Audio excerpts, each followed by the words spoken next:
నమస్తే మల్లీశ్వర్ వచ్చేసింది ధూమ్ధామ్ ముచ్చట్లు తీసుకొని చలో పాండ్రిగా అర్ధగంట సేపు ఈయన్నే కూర్చొని నిమ్మలంగా ముచ్చట్లు పెట్టుకుందాం చలో మరి ధూమ్ధామ్ ముచ్చట్లు షురు మార్పు మార్పు అంటే ఏ పాటు మారుతుందో అనుకున్నా కానీ మన రైతుల రాత గీతీర్ల మారుతుందని అస్సలు అనుకోలేదోల్లా గుండె మీద చేసుకొని చెప్పుర్రి మన కేసీఆర్ సార్ ఏలువడిలా తెలంగాణ రైతు ఎట్లుండేనోల్లా కాలు మీద కాలేసుకొని ఉన్నాడు రందులు రప్పలు లేకుండా నవ్వుమోకంతో ఉండేది యాళ్లకు రైతు బంధు పడేది యాళ్లకు వడ్లు కొనేది గిట్టుబాటు రేట్ వచ్చేది కానీ ఇప్పుడు అంతా ఉల్టా పల్టా అయింది రైతన్న కండ్ల పొంట నీళ్లు పెట్టుకుంటా రోడ్డు ఎక్కవలసి వచ్చింది అగో అగో 5 నెలలనే మన రైతు బతుకు ఏ తీర్ల మారిందో చూడు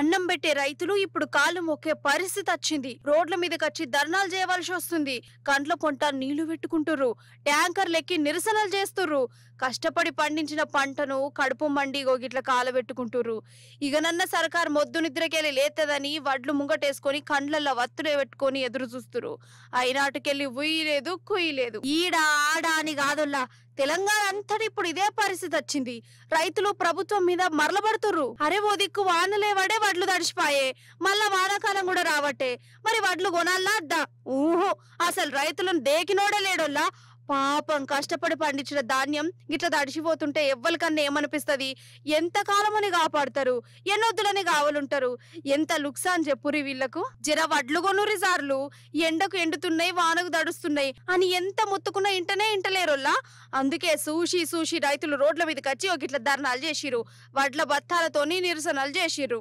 రైతుల వడ్లను వెంటనే కొనుగోలు చేయాలని మలకపేట రైతు మొత్తం కూడా ఇక్కడ బస్ స్టాండ్ లో కూర్చోవడం జరిగింది ఈ ప్రభుత్వం వెంటనే రైతులను ఆదుకొని ఈ వడ్లను కొని ఆదుకోవాలని ఇప్పటికీ 2 నెలలు అవుతుంది అయినా కానీ వడ్లు కొనుగోలు చేయడం నిజంగా ఎంత దుర్భాగ్యం అంటే ఈ రైతులను పట్టించుకున్న పాపన ఏ ఒక్క ప్రభుత్వ అధికారి కూడా లేడు అసలు ఈ ప్రభుత్వం మిల్లర్లకు కొమ్ము కాస్తుందని మేము భావిస్తున్నాం కాదొల్లా 9.5 ఏండ్లల్లా ఒక్కటంటే ఒక్కసారన్నా రైతులు గిట్ల గోసవడంగా చూసినామా మనం కండ్ల పొంట నీళ్లు పెట్టుకున్నారు అసలు రైతులకు ఎసోంటి తక్లీఫులు రావద్దని మన కేసీఆర్ సారు ముందు సూపుతోని ఎన్నో స్కీములు పెట్టిండు ప్రాజెక్టులు కట్టిండు 24 గంటల కరెంట్ ఇచ్చిండు ఇది రైతుల మీద పావురం అంటే కానీ సార్ ఇట్లా పక్కకు జరగంగానే మళ్ళా వెనకటి కరువు కాలం వచ్చే మళ్ళా రోడ్ల మీదకి వచ్చే ఎంత అన్యాయం ఇది ఇప్పుడు రాజ్యాన్ని నడిపించేటోళ్లకు రైతుల మీద నిజంగా ప్రేమ ఉంటే గిట్లా అవునా అని గరమైతుర్రోళ్ళ జనాలు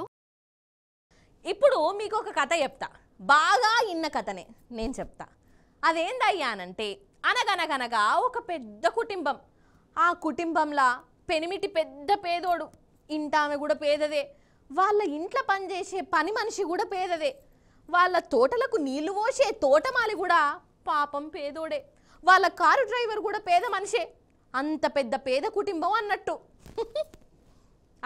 ఈ కథ ఏదో సినిమాలు ఇన్నట్టు కొడుతున్నది కదా ఇప్పుడు ఎందుకు తీసినానంటే మన మోదీ సారును చూస్తా అంటే నాకైతే ఈ కథనే యాదికి వచ్చింది వల్ల మోదీ సార్ అంటే మన దేశానికి ప్రధాని కదా కానీ సారు కాడ సొంత కారు కూడా లేదట నొల్ల సొంత ఇల్లు కూడా లేదట పాపం పెద్ద పేదోడు అన్నట్టు పాండ్రి ఆ పేద మనిషిని పలకరించేసి వద్దాం మనం రాండ్రి అయ్యయ్యో మోడీ సార్ అంటే ఏమో అనుకున్నా గాని నాకంటే పెద్ద గరీబోడే ఉన్నట్టున్నాడు కదా సార్కి ఇంకా సొంత ఇల్లు కూడా లేదటనోళ్ళ కమస్కం కారు కూడా కొనలేదట ఏవోకోవా ఈ నడుమ 20,000 జీతగాళ్ళు కూడా కార్లు కొనబట్టే లోన్లు పెట్టి దేశానికి ప్రధాని ఆయన కాడ కారు ఉండదా అని అనేరు అరే నిజం అంటే సారే చెప్పిండు నేను సొంత కారు లేని జీవిని సొంత ఇల్లు లేని ప్రధానిని అనుకుంటా అయితే అటుకెళ్ళా ఎలక్షన్లు ఉన్నాయి కదా సారు వారు వారణాసి నుంచి ఓటు పడుతుండు నామినేషన్ పత్రాలు ఇచ్చిండు అయితే నామినేషన్లల్లో ఈయన ఆస్తులు అప్పుల లెక్కలు రాసిండోల్లా మోడీ సారు కాడ మొత్తం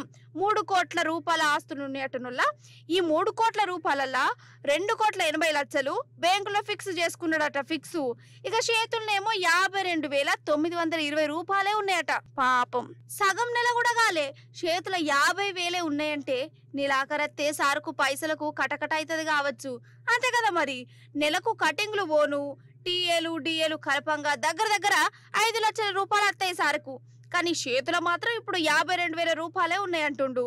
లోన్లు గిన్లు ఏం లేవట. మళ్ళా నెలాఖరత్తే పాపం పరిస్థితి ఎట్లుంటుందో సార్కు గిదే దాల్చుకుంటా అంటే పాపం అనిపిస్తుంది. కాదోళ్ళ నాకు తెలియక అడుగుతా, ఈ నడుమ చిన్న జీతగాళ్ళే కార్లు కొంటుర్రు, సొంతిల్లు ఉండాలని పైసలు మితికి తెచ్చుకొని మరి ఇండ్లు కొంటుర్రు. మరి ఈ జమానాలో కూడా మోడీ సార్కు సొంత కారు కూడా లేకపోడేంది? మొత్తానికి సారు పువ్వు పార్టీ అని అనిపించుకున్నాడు పట్టు అని కారడ్డమాడుతురు కొందరు. అన్నట్టు సారు వారి ఇంటా ఉన్నది కదా, గదేనోళ్ళ జశోద బెన్ను మేడం. పాపం వాళ్ళు ఎన్నడో వెనకటనే వేరుపడ్డారు గాని ఎన్నికల కాగితంలో భార్య ఉన్నది, కానీ ఆమె ఆస్తి పాస్తుల సంగతి నాకు తెలియదు, ఆమెకు ఇల్లు ఎట్లెళ్తుందో కూడా నాకు అస్సలు తెలియదని రాసుకొచ్చిండు. అంటే ఇంటామెతోని వేరైనాక పాపం ఆమె తింటుందా తింటలేదా, ఎట్లుంటుంది, ఇల్లు గడుస్తుందా లేదా, ఇవన్నీ పట్టించుకుంటలేడు కావచ్చు, నాకైతే తెలియదు. ఇప్పుడు రాహుల్ బాబు కాడుకద్దాం రారి. రాహుల్ బాబు కూడా చిన్నపాటి గరిబోన్ లెక్కనే కొడుతుండోలా, ఈయనకు కూడా సొంతిల్లు లేదట, కారు కూడా అసలే లేదట. మరి అటు ఇటు ఎట్లా తిరుగుతాడు కావచ్చు? ఓలా కారో ఊబర్ ఆటోనో మాట్లాడుకొని పోతాడా ఏంది? ఏందో ఏమో పట్టు. ఈ రాజకీయ లీడర్ల ఆస్తుల షిట్టా చూస్తేనే నాకు తలకాయ తిరిగినట్టు అవుతుందోలా. వీళ్ళు పెద్ద పెద్ద లీడర్లు పెద్ద పెద్ద పదవులలో ఉంటారు, విమానాలు ఎక్కుతారు, గాలి మోటార్ల మీద గిర్ర తిరుగుతారు. కానీ ఎలక్షన్లప్పుడు మాత్రం నామినేషన్ల పేపర్లల్లా నాకు ఇల్లు లేదు, సొంత కారు కూడా లేదు, చేతుల తిప్పి కొడితే 50,000 కూడా లేవు, బాకీలల్ల పడ్డాని ఏమేమో రాస్తారు. నడుమిట్ల జనాలను కన్ఫ్యూజ్ చేస్తుంటారు. అబద్ధానికి అంగీలాగేస్తే ఎట్లుంటది, ఇంకెట్లుంటది మన రేవంత్ సారు లెక్క. పంచె కడితేనేమో మన బట్టి విక్రమార్క సారు లెక్కనే ఉంటుంది అని మా ఇంటికాడ కొందరు చెప్పుకుంటాను రోళ్ళ. అది నా చెవులో పడ్డది. ఇంతకు నిజమేనా అనొల్ల? అబద్ధానికి కేర్ ఆఫ్ అడ్రస్ ఈ కాంగ్రెస్ లీడర్లేనా? ఎందుకు అట్లా అడుగుతున్నానంటారా? అగో కరెంటు ముచ్చట యాదికొచ్చి ఇట్లా అడగవలసి వస్తుందోళ్ళ. ముచ్చటేందో చూడుండ్రు అమ్మ ఇక మీరే పురాగా. కాదబ్బా, మన బీఆర్ఎస్ ప్రభుత్వం ఉన్నప్పుడు కరెంటు పోతే వార్త అయ్యేది. ఇప్పుడు రోజంతా కరెంటు ఉంటే అదో పెద్ద బ్రేకింగ్ వార్త లెక్క మారింది, అవునా కాదా? రోజుకి ఎన్ని మాటలు పోతుందోలా కరెంటు లెక్క పెడతారా మీరు? ఇట్లా 9.5 ఏళ్ళల్లా చూసినామా?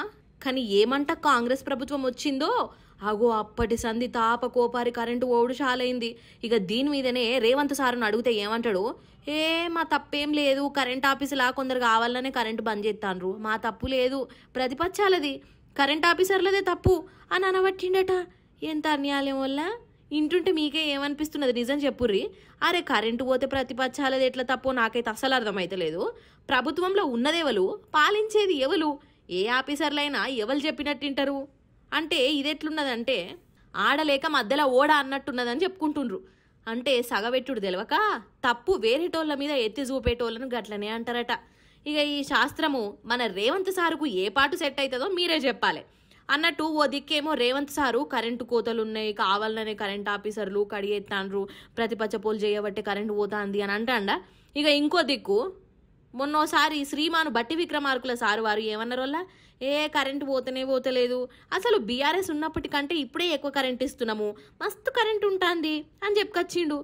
అంటే ఈడ ముఖ్యమంత్రిది ఒక మాట, సెకండ్ ముఖ్యమంత్రిది ఇంకో మాట. మరి ఇద్దరిట్లా ఎవరు అవద్దని చెప్తాండ్రు, ఎవరు నిజం చెప్తున్నారు? మీరే తెలుసుర్రులో. ఇప్పుడు మన ముచ్చట్లల్లా క్రైమ్ కహానీ చెప్తా, ఎందుకన్నా మంచిదోల్లా. ఈ ముచ్చటకు చిన్న పిల్లలను జర దూరంగా ఉంచిరా. ఇప్పుడు చెప్తా. అసలు అయితే సంపుకునుడు తన్నుకునుడు ఇసంటి ముచ్చట్లు నాకు చెప్పబుద్ధి కాదు, కానీ కొందరి ఫకర్ ఎట్లున్నదో తెలవాలంటే అప్పుడప్పుడన్నా కొంచెం చెప్పాలి కదా మీకు, అందుకే చెప్తాన్నా చూడురిగా. అన్నట్టు ఆంధ్రలో ఉన్న ఆళ్ళగడ్డకు పోదాం మనం ఇప్పుడు. ఇగో ఈడ అర్ధరాత్రి 12కి రోడ్డు మీద ఇద్దరు మనుషులు నిలబడ్డారు కదా, అక్కడ ఒకరు ఇక్కడ ఒకరు నిల్చొని ఏమో మాట్లాడుకుంటాండ్రు. అప్పుడే ఏమైందో చూడురిగా.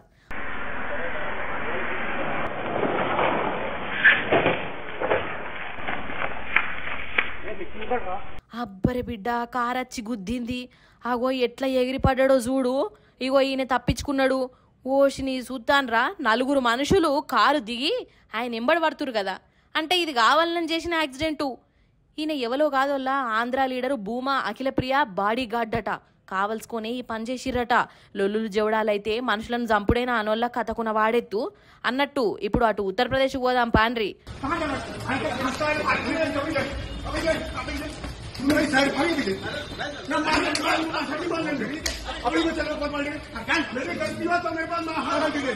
ఈడ చూడు ఎట్లున్నదో, ఇద్దరు పోలీసు వాళ్ళు కలిసి ఒక ఆయనను కొడతాండ్రు. వీళ్ళు హోమ్ గార్డులట. ఏదో భూమి పంచాది ఉన్నదట. కాగితాలు పట్టుకొని వస్తే ఇగో ఈ హోమ్ గార్డులు కలిసి పాపం వాళ్ళకి ఇట్లా ఘోరంగా కొట్టిర్రు. ఇంత అన్యాయం చూడు. అయితే ఈ పోలీసుల కొట్లాట పెద్ద పోలీసు దాకా పోయింది. సీఎం సారుకు కూడా ఫిర్యాదు చేసిరట. ఇట్లా తన్నినందుకు సస్పెండ్ కూడా చేసిరట.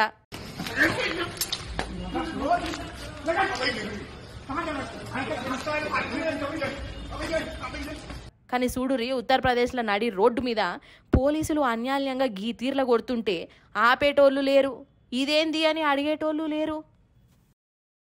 కొందరు ఏం చేస్తారో తెలియదు, ఎందుకు ఫేమస్ అవుతారో అర్థం కాదు. రాత్రికి రాత్రే సెలబ్రిటీలు అయిపోతారు వాళ్ళ.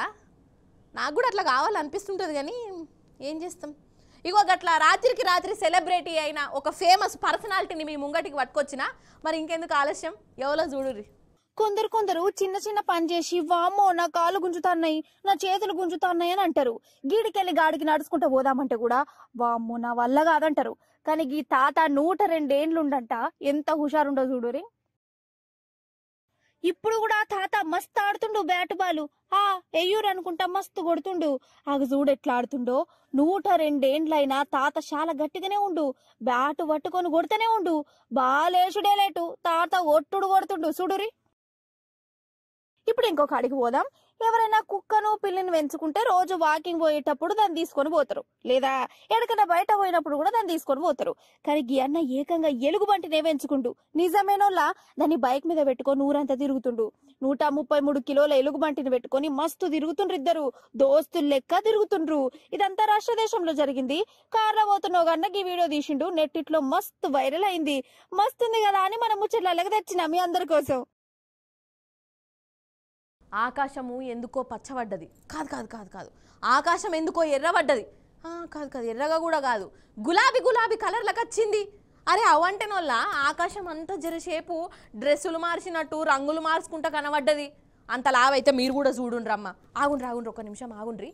చూడుండ్రి అంటే బయటికి పోయి మొగుల మీద చూసేరు, అట్లా కాదు, మన కాడ కాదోళ్ళ, వేరే జాగల. కాబట్టి ఈ ముచ్చట చూడుండ్రి.